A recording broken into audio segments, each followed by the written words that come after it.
Olá pessoal, tudo bem com vocês? Olha, eu melhorei. Com o ventilador ligado, mas tá ótimo. O verão aqui na Holanda é bem mais agradável, né? Embora a Europa toda esteja passando por essa onda de calor. Vamos começar esse vídeo de meio de semana, surpresa. Isso significa que nossa saúde melhorou bastante. A minha e da Magdalena. A Magdalena é mais forte do que eu. As mulheres são mais fortes sempre, os homens. Ela se recuperou mais rápido do que eu. Ainda penei um pouquinho, mas tá tudo bem agora. Vamos bater um papo sobre os Anunnakis e a cadeia de comando. Tentar entender como essa coisa começou lá atrás e veio refletir nos dias de hoje. É bem interessante e tem muita coisa para a gente conversar sobre isso. Eu vou alternar os vídeos entre essa história e no sábado ou domingo um outro vídeo. De repente, dependendo da aceitação, dependendo dos comentários que vocês fazem aí, eu vou continuar com esse assunto. Eu quero agradecer a todos que desejaram nossas melhoras, né? Todo mundo que deu recadinho, animou bastante, nós ficamos muito felizes, a Magdalena e eu demos todos. Isso é fantástico, foi o que ajudou, foi o grande remédio, e para mim é importante. A minha única comunicação com o Brasil são vocês, né? Então é super importante ter essa conexão, e da Magdalena também, que é o país de coração dela, e a gente vai levando. Porque lá fora, quando eu digo a 1.800 quilômetros daqui, a coisa está muito barra pesada, mas nós não podemos parar por isso, é continuar. Tem várias histórias sobre a Holanda durante a Segunda Guerra Mundial, como o povo que resistiu à ocupação alemã, que foi uma tragédia, uma coisa absurda, como todas as guerras, né? A resiliência do povo, que no final, nos anos finais da guerra, estava comendo bulbo de tulipa para fazer sopa, porque muita gente morreu de fome, mas isso é uma outra história. Então nós temos resiliência, os brasileiros também têm, estão enfrentando problemas também. Todos nós, como já falei, estamos na mesma tempestade em barcos diferentes, mas na mesma tempestade. Portanto, vamos manter a fé, manter a atitude positiva, independente de religião. Como já disse várias vezes, eu não tenho religião. Eu já abandonei o sistema religioso há muito tempo. Então alguém me comentou lá, botou no comentário que eu precisava de mais espiritualidade. Então assista meus outros vídeos. Essa pessoa colocou que você vai ver que eu falo na minha espiritualidade, no Deus que eu acredito, que não é um Deus de criação humana, é um Deus universal. Tá? Não é um Deus personificado. Então nós vamos falar agora dos outros deuses, com D minúscula. Os Anunnakis na cadeia de comando. Já já começamos. Vamos lá. Bom, como vocês podem ver, tem um ventilador aqui atrás de mim. O verão começou. É claro que não é um verão igual o verão do Brasil, da maior parte do Brasil, não. É bem mais suave. Mas, para quem mora aqui, é quente, é muito quente. Agora 27 graus aqui dentro de casa. Lá fora está mais fresco. Nós pegamos aqui o sol da manhã, depois o sol da tarde vai... que aqui fica cheio de sombra, tem um canal bem aqui embaixo, um canal do outro lado, nós somos cercados de canais, como se fôssemos numa ilha. A Holanda toda é assim, e isso ajuda a refrescar muito, fora essa área verde que tem aqui na frente, que vocês já viram alguns vídeos. Pois é, verão. A grande questão é que o verão vai acabar um dia e vai chegar o inverno, se tivermos inverno, porque o inverno natural, e não tivermos um inverno nuclear, porque as autoridades no comando da OTAN, e aí leia-se Estados Unidos, estão jogando mais gasolina nessa fogueira. E as coisas só tendem a piorar. Ninguém quer a paz. Eles precisam desta guerra. E vão até o fim no abraço dos afogados. Eu vou morrer, mas vou levar você comigo. Porque se o outro lado ganhar, todo o projeto da Agenda 2030 vai para cucuia. E eu estou torcendo que vá. Mas vamos lá falar dos Anunnakis. Essas questões de guerras e conflitos, vocês têm os canais todos aí, que eu já até citei alguns que eu acompanho, muita gente acompanha, vocês podem fazer as comparações e tirar as suas conclusões. Mas vamos para os Anunnakis, porque a coisa está lá. O Anunnaki na cadeia de comando. Essas cadeias de comando veio se repetindo ao longo dos milhares de anos, ao longo dos séculos, até chegar nos dias de hoje, e tudo cai sempre na questão do poder, na questão da conquista, não é? Do que eu vou dominar você, queira você ou não. Eu quero estabelecer a minha agenda. Eu sempre repito no canal, a frase, sempre, quem acompanha já escutou várias vezes, eu falo que no mundo ou você conquista ou serás conquistado, ou dominas ou serás dominado, ou então faça alianças, chame seu primo mais forte, seu irmão mais velho para te defender, porque faz parte da natureza humana essa história de conquista e poder, ao longo de todas as nossas histórias, em todas as civilizações. Quando os espanhóis chegaram na América do Sul, eles já encontraram os astecas numa guerra civil, e foi muito fácil dominá-los, por uma série de razões. Eles tinham um equipamento melhor, era em número pequeníssimo. Dominaram o continente inteiro, eles viviam as turras uns com os outros, já era uma sociedade em decadência. Os maias, mesmo ninguém sabe, quando os maias já estavam sumidos há muito tempo, há séculos. Assim como os egípcios históricos que nós conhecemos, já começaram do nada, evoluídos, e habitando e se aproveitando de instalações que já existiam. A maioria das pirâmides astecas, as maias, a Inca, já estavam lá há muito tempo. Mas vamos lá para o Éden. O Edim, jardim, garden, carten, jardim, é sempre a mesma palavra, não é? E Ninhursá fala, esse Edim é perfeito e tem água abundante.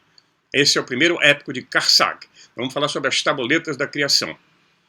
Todos os conceitos modernos do jardim do Éden, eles derivam de algum versículo do livro bíblico do Gênesis, ok? Todo mundo conhece por ali.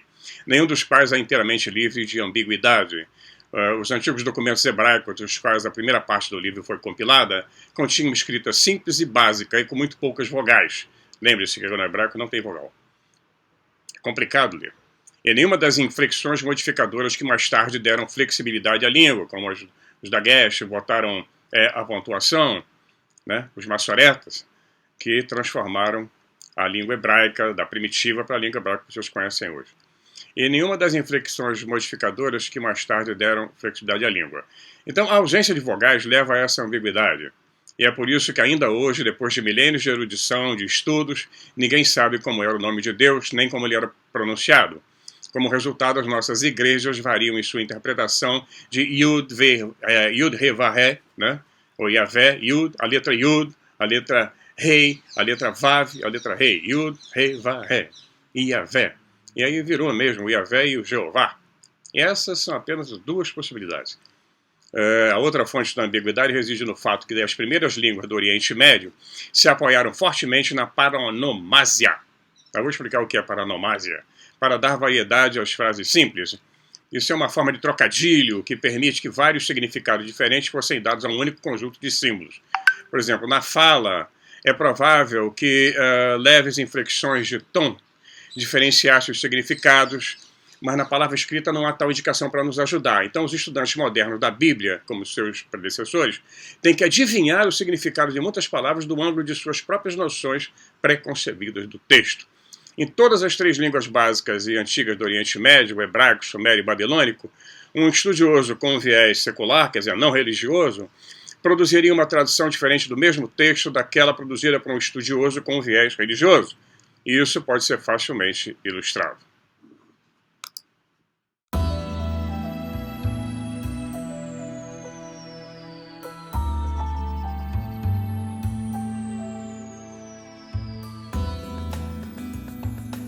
Pois bem, então nós estamos aí vamos continuar com a nossa aula. E essa é de graça, hein? A maioria dos canais aí cobram, etc. Tem clube de membros, etc. E vai por aí. Eu não consigo fazer, eu já recebi várias propostas do YouTube, mas isso significa que eu teria que aumentar minha produção. Enquanto eu não tiver uma produção compatível, não posso fazer isso.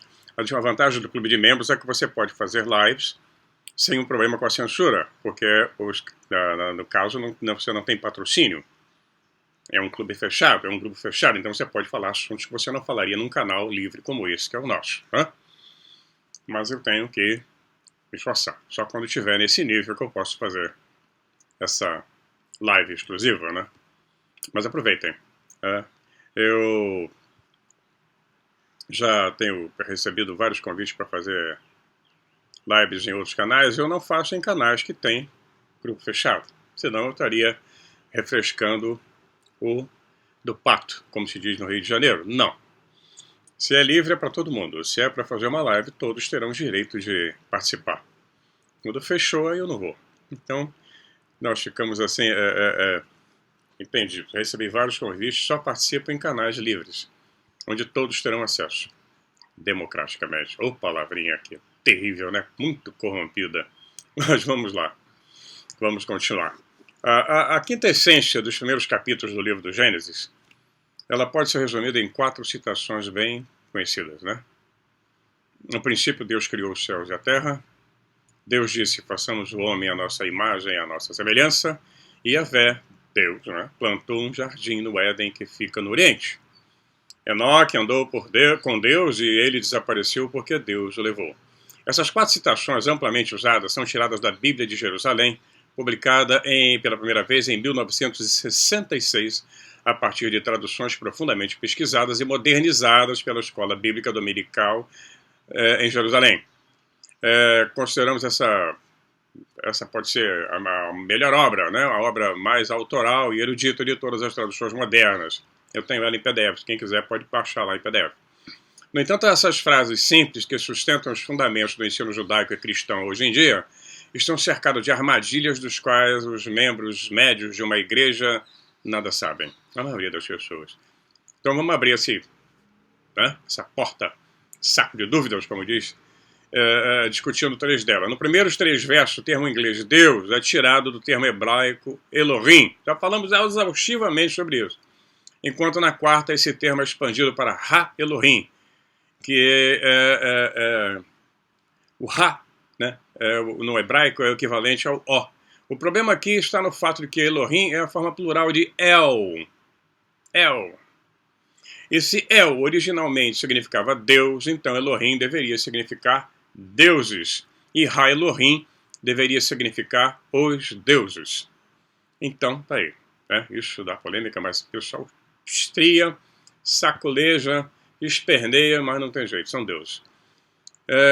Então, o problema é que essa pluralidade é enfatizada na citação no qual o singular e o plural do inglês estão extremamente misturados.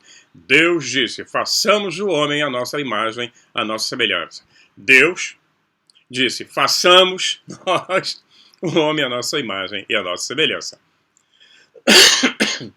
Então a Bíblia de Jerusalém ela tenta se livrar de uma situação muito difícil, anexando uma nota de rodapé que diz, é possível que esta forma plural implique uma discussão entre Deus e sua corte celestial, os anjos. Alternativamente, o plural expressa a majestade e plenitude de ser Deus. O nome comum para Deus em hebraico é Elohim, uma forma plural. Assim, está preparado o caminho para a interpretação dos padres que viram nesse texto um início da Santíssima Trindade que foi inventada num concílio. Ela não existia antes. No cristianismo primitivo, não. Ela foi inventada em um concílio. Foi criada por uma Câmara de Deputados religiosos. Pois é, com todo respeito aos editores da Bíblia de Jerusalém, nós achamos essa declaração o mais eclético raciocínio que já conhecemos. A essência que esses editores estão dizendo é que é o seguinte, o nome comum para Deus em hebraico é Elohim e é uma forma plural. Considerando o que eles realmente querem dizer é o seguinte, o nome comum para Elohim em inglês é Deus, uma forma singular. E se o hebraico estiver correto e o inglês estiver errado, como suspeitamos todos nós, que possa ser o caso, essa uma situação seria razoável escolher o original hebraico como solução mais provável em vez da tradução posterior. O original equivale, são deuses, não é? Então, na verdade seria escolher o original hebraico como a solução mais provável em vez da tradução posterior, né? Então, em outras partes do capítulo do Gênesis, os pronomes referentes à divindade são singulares, né? E isso não é incomum nas primeiras línguas do Oriente Médio, onde o plural é frequentemente implícito. Mas quase sempre, e nesse caso, nós temos mais de 30 casos, o substantivo está no plural, Elohim. E as estranhas exceções são onde era necessário se referir a entidades singulares específicas, como El Shaddai, El Rei, El Shaddai e El Elyon, que eram entidades diferentes. Eram outros deuses. Não tem nada a ver com o tal do Yahvé. Então, nos primeiros capítulos definitivos do Gênesis, nós temos a forma bíblica né? E ali nós vemos que tem alguma coisa que está claramente errada. O singular El é uma palavra muito antiga, com uma longa história etimológica e tem uma origem comum com muitas outras palavras antigas em outras línguas. Todas têm algo em comum. Por exemplo, no sumério, El significava brilhante ou brilho. No acadiano, Ilu significava o brilhante. Na língua babilônica, Elu significava o brilhante. No velho galês, falado aqui, Eliu significava um ser brilhante. No velho irlandês, Ailiu significava brilhando. E no inglês, duende, que significa um ser brilhante. E temos ainda o elf, do anglo-saxão. O elf significa também um anjo. Na velha Cornualha, um ser brilhante. Então todos esses termos indicam brilho, né? E consequentemente, essa é o que a maioria dos autores que estão caminhando nessa linha defende. A tese que El, hebraico, precisa ser traduzido em primeiro lugar não como Deus, mas como brilhante. E o plural Elohim. Brilhantes serão os Shine One, os brilhantes, que é muito falado em todas as grandes escrituras, pelo mundo todo. São os brilhantes, eles eram diferentes. Pareciam com a gente. Eram humanoides, mas era com uma característica diferente, os brilhantes. E o plural Elohim é uma contração do Ha Elohim, que é responsável por tanta atividade na parte inicial do Gênesis, e então nós podemos traduzir como os iluminados. E se aplicarmos essa tradução às 4 citações por excelência, vão se tornar o seguinte, abre aspas, no princípio os iluminados criaram os céus e a terra. Os iluminados disseram, façamos o homem à nossa imagem e à nossa semelhança. Yahvé, o líder dos brilhantes, plantou um jardim no Éden, que fica no leste. Enoque andou com os brilhantes, então ele desapareceu, porque esses, os iluminados, o levaram embora. O Antigo Testamento não nos diz especificamente quem ou o que eram esses iluminados, ou Shineman, mas felizmente os antigos registros sumérios o fazem e também certos documentos hebraicos, alternativos, evidente, que não são poucos, né? Então isso é bem compreendido pelos estudiosos bíblicos e esta evidência confirmatória vai aparecer, mas na frente nós vamos continuar a conversar. Uma outra armadilha que nós devemos mencionar aqui é a palavra hebraica que foi traduzida como os céus. Isso é Hashameim. Hashameim, né? Ou uma forma plural que indica os céus. O termo sumério an poderia ser usado para céus ou lugares altos. O hebraico shem também poderia significar as alturas. E shm também é a raiz de uma palavra que significa planta ou vegetação. No contexto do Jardim do Éden, as descrições que nós vamos conversar mais na frente, nós acreditamos que Hashameim, né, originalmente significava terras altas, e as terras altas plantadas, por sinal. Da mesma forma, Haares, que na Bíblia de Jerusalém se traduz como a terra, pode ser traduzido como solo ou terra. Em comparação com Hashameim, acreditamos que deveria significar terras baixas. Então nós temos aí que o problema mais importante nessas traduções, entretanto, após a elucidação da palavra Elohim, está na palavra hebraica Hara, que é traduzido como criado. E não haveria razão para contestar isso se não fosse pelo paralelo sumério e pelo hebraico alternativo, versões que se seguem, né? O termo Hara é usado apenas para criado no sentido de uma criação de Deus. Caso contrário, poderia significar coisas como cortar madeira, limpar o terreno, engordar. E se o Elohim não significa Deus, mas os iluminados, devemos procurar alternativas. A frase na primeira citação poderia significar, abre aspas, os brilhantes limparam o terreno, ou derrubaram a madeira, nas terras altas e baixas, porque de acordo com o registro sumério, foi exatamente isso que eles fizeram. Mas temos uma outra alternativa ainda, também interessante. Pois bem, no hebraico, nós temos a letra B no início de uma palavra, que quando ela aparece, ela é frequentemente proclítica, isso é, ela parece ser parte integrante da palavra, mas na verdade é uma forma de modificação do prefixo. A palavra real começa na letra imediatamente após o D inicial. E em seu poder de modificação, ela pode indicar prazer em verbos de percepção ou visão. E RA é a raiz da palavra hebraica ver. Então, consequentemente, seria perfeitamente justificado na circunstância transcrever o G7, né, aí tem a palavra em hebraico, não como Hara, mas como Bara. esse último caso significaria olhando com prazer. E tal interpretação alteraria a primeira citação para, abre aspas, no início os iluminados olhavam para baixo com prazer as terras altas e as terras baixas. Se acreditarmos no relato sumério, isso é exatamente o que esses brilhantes teriam feito. Lembrar que o relato sumério é milhares de anos mais antigo que a Bíblia, porque eles são registrados como tendo descido do topo de uma montanha imponente, onde eles poderiam ver o leste do Éden, a terra em que eles acabariam por se estabelecer. O problema final nessas citações está na terceira, onde o Elohim normal é elaborado para Yahvé Elohim. O termo Yahvé intrigou muitos estudiosos hebreus e nenhuma solução satisfatória foi encontrada para ele, para essa palavra. Pelo menos não em um contexto religioso. O assunto só viria à tona, né, nas passagens que precedem o Êxodo. Nós temos ali Êxodo 3, 1, 2, né, que diz o seguinte: ora, Moisés, apacentando o rebanho do seu sogro Jetro, o sacerdote de Midian, levou o rebanho para o deserto e chegou a Horebe, o monte de Deus. Um anjo do Senhor apareceu a ele em um fogo ardente de uma sarça. A presença no mato é descrita como Malach Yahvé, e literalmente um mensageiro de Yahvé. Malachim é anjo.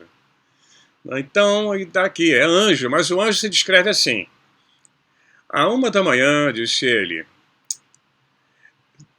o Deus de seu pai, o Deus de Abraão, o Deus de Isaac, o Deus de Jacó e Moisés, e Deus de Jacó e Moisés, desculpe, eu li errado. Disse assim: o Deus do seu pai, o Deus de Abraão, o Deus de Isaac e o Deus de Jacó. E Moisés escondeu o rosto, pois tinha medo de olhar para Deus.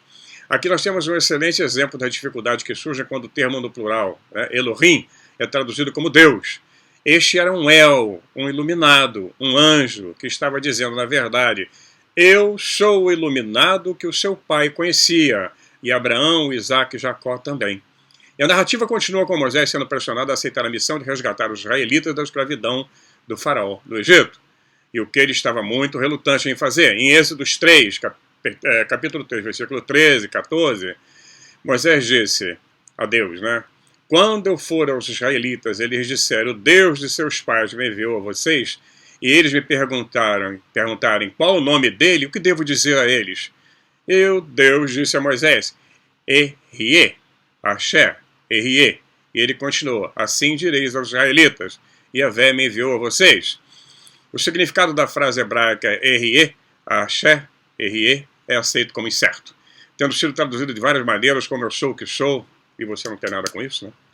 Eu sou quem eu sou, eu serei o que eu sou, e vai por aí.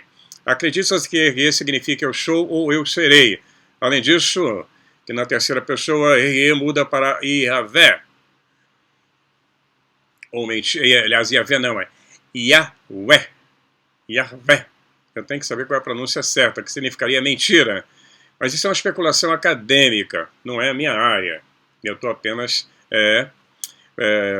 fazendo comentários em cima do livro, né?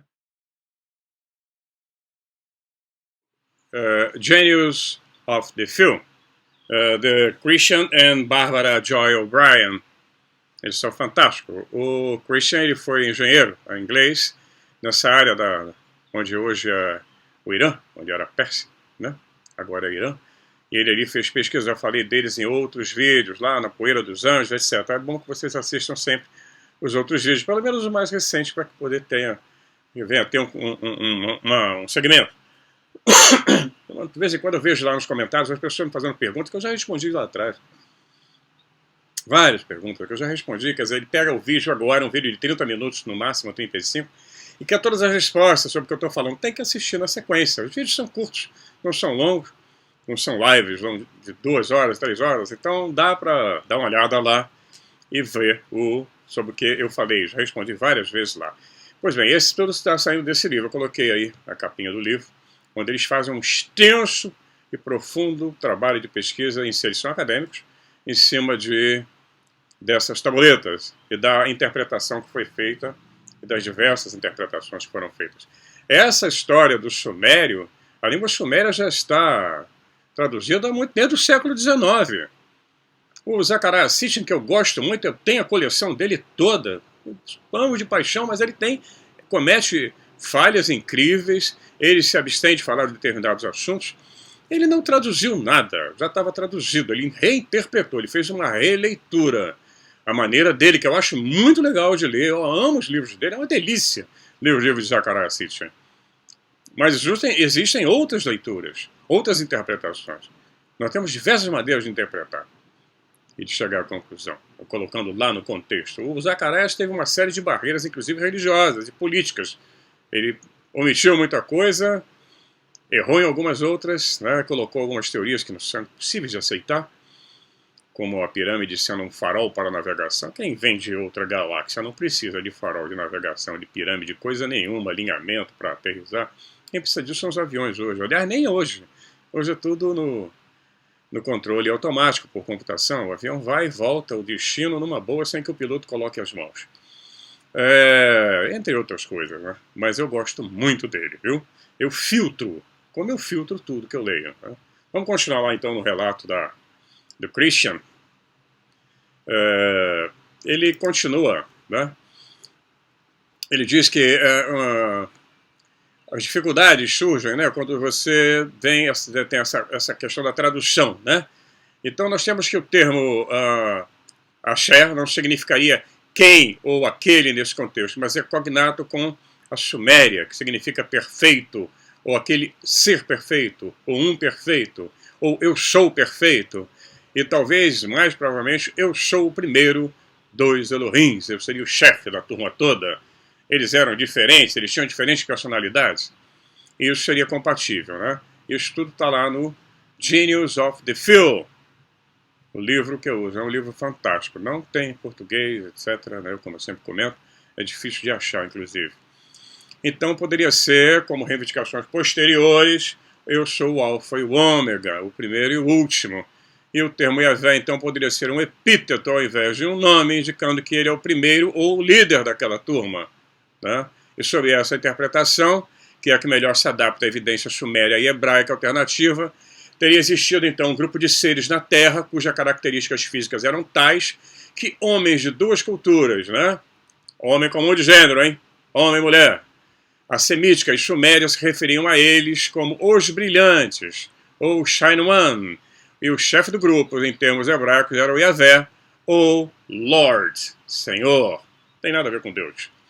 A ênfase com a qual se achou necessário investir o termo Elohim surge da percepção de que colocar Deus, quer dizer, uma expressão que define a divindade suprema, em uma plantação, um jardim cultivado, e tê-lo colocado supervisionando um homem em sua lavoura, deve, no grau mais baixo, ser uma coisa parecida com lesa majestade, ou pura blasfêmia, porque Deus é Deus. Como é que Deus vai botar um homem lá para trabalhar no jardim e tal? Então, enquanto isso é que as igrejas têm, na verdade, é isso é que as igrejas têm feito há séculos, né? Mas registrar que um grupo de seres brilhantes, Shine One, que apareceram a esses povos indígenas e que teriam qualidade divina e foram responsáveis por fazer plantações e recrutar homens locais para fazer o trabalho laboral, né, traz uma atmosfera muito mais racional. É muito mais fácil entender isso, né? Em uma arena emotiva, a evidência para essa racionalização é reconhecidamente circunstancial e não haveria justificativa para trazê-la a uma discussão séria, né? E se a interpretação se baseasse apenas no texto do Gênesis, tudo bem, mas felizmente ela é apoiada, né, com muitos detalhes na literatura suméria antiga, como em documentos hebraicos paralelos. Né? A Bíblia apenas fez uma adaptação daquilo que já tinha sido escrito lá atrás. E, claro, adaptou a época em que ela estava sendo escrita, que foram durante vários anos ela foi sendo escrita. Não foi tudo feito num ano só, nem num século só. Tem diferença de séculos entre um livro e outro, entre uma interpretação e outra. Mas isso surge quando os hebreus saem da escravidão na Babilônia e voltam para a construção do segundo templo, onde os sacerdotes assumem, né, todo o poder, e aí sim criam esse Velho Testamento que tem aí. O resto é história. Pois bem, então aqui nós temos a guerra do genoma mesopotâmico, ou a guerra do genoma humano, a alteração do código genético, que deu no que deu. Né? Mas vamos começar lá de trás para entender isso. O Christian O'Brien, ele diz o seguinte, No épico da criação, Enuma Elis, né, que são as tábuas, 7 tábuas da criação, na verdade elas não são nada muito referentes à criação, e sim é um épico de guerra, né, e não um épico de criação. Contém então ali indícios da possibilidade de engenharia genética, a criação de seres quiméricos, né, quimeras monstruosos, né, com cabeça homem, ser humano com cabeça de bicho, etc., entre outras coisas. Isso contém indícios da possibilidade, então, de que aconteceu uma engenharia genética, né? Nós temos homens escorpiões, homens peixe, e é claro, essas referências ambíguas podem significar quase tudo, desde expressões metafóricas até expressões completas no papel de uma tecnologia genética nesta guerra genética. Mas no Enuma Elis, ele não é o único texto antigo da Mesopotâmia que contém declarações sugestivas de uma tecnologia ativa de engenharia genética que foram feitas lá nos tempos paleoantigos, como se diz. De fato, lá no Atrahasis, nós temos um outro épico que conta a própria criação da humanidade. É descrita tanto em termos esquisitos, horríveis, quem quiser achar horrível, quanto em termos que sugerem fortemente que a própria humanidade é uma dessas criaturas quiméricas. Nós somos uma dessas criações. Talvez pareçamos com os nossos criadores ou não. É uma mistura genética dos deuses e de alguns seres terrestres pré-existentes, os hominídeos que já estavam aqui. Né? Então nós estamos vendo a tradução acadêmica do sumeriologista Stephanie Daly. Ele conta, a tradução dele, né, a seguinte história, abre aspas, vou contar para vocês. Muito bem, vamos lá. Abre aspas. Quando os deuses, em vez do homem, fizeram o trabalho, suportando as cargas, a carga dos deuses era muito grande, o trabalho muito duro, o problema muito. Os grandes Anunnakis fizeram os Igigi e fizeram-lhe carregar a carga do trabalho 7 vezes. Isso é na linguagem da época. Anu, seu pai, era rei. Isso é a tradução, né? Seu conselheiro guerreiro, Enlil. Seu camareiro era Ninurta. Seu controlador do canal era Enugi. Eles levaram a caixa, ou lotes, a tradução não é certa, correta quanto a essa palavra. Lance, lotes. Os deuses fizeram a divisão. Anu subiu ao céu. E Enlil? Enlil tomou a terra para o seu povo. Eles estavam contando os anos de cargas. Por 3.600 anos eles suportaram o excesso. Durante o trabalho duro, noite e dia. Isso era um ano dos Anunnakis. Eles gemeram e culparam um ao outro, resmungaram sobre a massa de solo escavado. Vamos confrontar o nosso camareiro, seria uma espécie de chefe da área, e faça com que ele nos alivie do nosso trabalho duro. Venha, levemos ao Senhor, ao Lorde, o conselheiro dos deuses, o guerreiro de sua morada. Como foi visto no livro, tem um livro chamado Cosmic War, ou a Guerra Cósmica, essas passagens deixam claro que os deuses estavam muito próximos da revolta aberta devido à exorbitante carga de trabalho imposta a eles. E eles exigiam ver o camareiro. Quero falar com o gerente. Um pouco mais adiante no épico. Isso é o que está escrito no épico. Agora, se eles faziam esse trabalho todo, tendo uma tecnologia, ou se não puderam trazer a tecnologia e precisavam do trabalho manual, alguém para operar as máquinas, né? Existiam máquinas e eles tinham que operar? Não sabemos. Nós só podemos especular. Então ele diz a ameaça de greve, né? Era grave. E cada um de nós, deuses, declarou guerra. Nós colocamos, aí tem até o problema na tradução, na escavação, a carga é excessiva e ela está nos matando. Nosso trabalho é muito difícil, o problema é demais. Então cada um de nós, deuses, concordou em reclamar com Enlil. Buscando alguma forma de aliviar do seu fardo, os deuses decidem criar um trabalhador inteligente com o propósito preciso de ser trabalhador, servo e escravo, função sobre a qual falaremos mais à frente, nos outros vídeos, né? Fez a sua voz ser ouvida e falou aos deuses irmãos. Enki. Belet-Il, a deusa do útero, está presente. Lá na Tábua Karsag, a tradução é Belet-Ili. Quando vai mais para frente, a Babilônia já muda o nome. Ela, deusa do útero, ela estava presente. Deixe-a criar o homem primitivo para que leve o jugo, para que ele possa suportar o jugo, o trabalho de Enlil. que o homem carregue o fardo dos deuses. Então, mais adiante no texto, os métodos bastante terríveis da criação da humanidade são descritos em detalhes. Em que fez sua voz ser ouvida e falou aos grandes deuses. No primeiro, sétimo e 15º mês eu farei uma purificação, lavando então um Deus que deverá ser abatido. Isso é uma metáfora, provavelmente. E os deuses podem ser purificados por imersão. Nem tu deve misturar a argila com sua carne e sangue. Então Deus e um homem serão misturados em um barro. Vamos ouvir a batida do tambor para sempre. Deixa um fantasma vir à existência da carne do Deus, e que ela o proclame como seu sinal vivo, e deixe o fantasma existir para não esquecer, no caso Deus morto. E eles responderam sim na Assembleia dos Deuses. Os grandes Anunnakis, que atribuem os destinos, fazem isso. Depois de tomar a decisão de criar a humanidade, um trabalhador servo, os deuses Anunnaki então prosseguiram com a tarefa de massacrar um deles, amassar e criar o homem primitivo. No primeiro, sétimo e 15º mês, eles fizeram uma purificação por lavagem. E Lauela, que tinha inteligência, ajudou. Eles fizeram essa mistura na sua assembleia. Mintu mistura argila com sua carne e sangue. Isso é uma metáfora. Não dá para interpretar o pé da letra. Tem que prestar atenção no que vem mais na frente. E eles ouviram a batida do tambor para sempre. Então eles fizeram isso.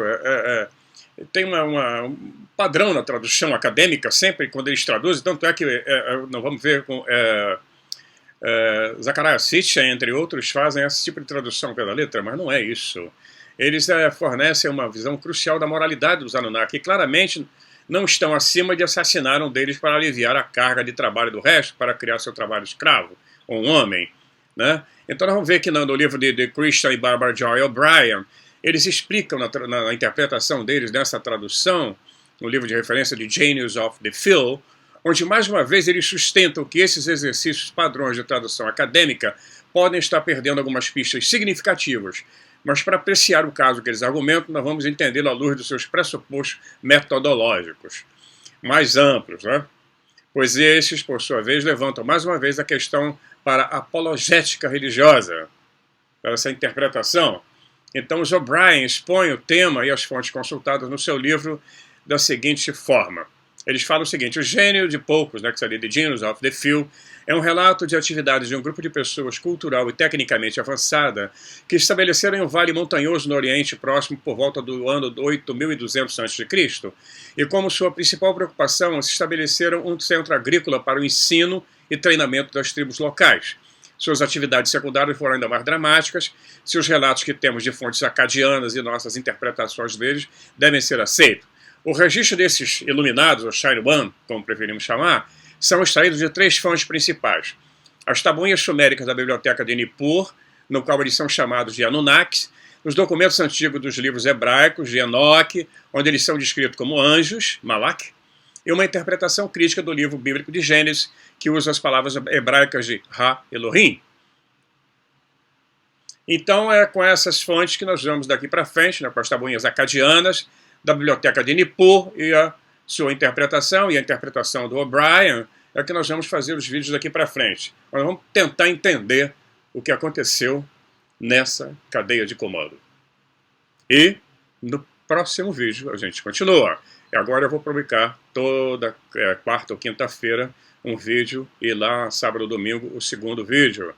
Do domingo possivelmente um outro assunto. Vamos ver como é que vai ser a recepção, como é que vai ser os likes aí, os famigerados likes que ajudam o canal a subir, e na divulgação do vídeo, para que o nosso canal continue a subir mais. As nossas visualizações vão sempre mantendo aquela linha, né? Às vezes vai caindo um pouquinho, chega a 4.000, mas nunca passa na primeira semana de 3.500 até 1.800, 4.000 visualizações.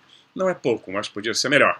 É só a gente se esforçar para isso, né? Eu, da minha parte, agora, a saúde melhorou, e pretendo que eu continue assim. Enquanto der, nós vamos tocar o barco. Verão 2 vídeos, mais tarde, a coisa melhorando, 3, quem sabe a live, né? Então é isso aí. Um abração, se cuidem. O verão começou aqui agora, e o céu está azul, maravilhoso, com pólen pra caramba no mar, o que me tem, mas eu estou tomando um antialérgico, está segurando a barra direitinho, tá? Um abração, Magdalena, manda um abração para vocês. Até o próximo vídeo.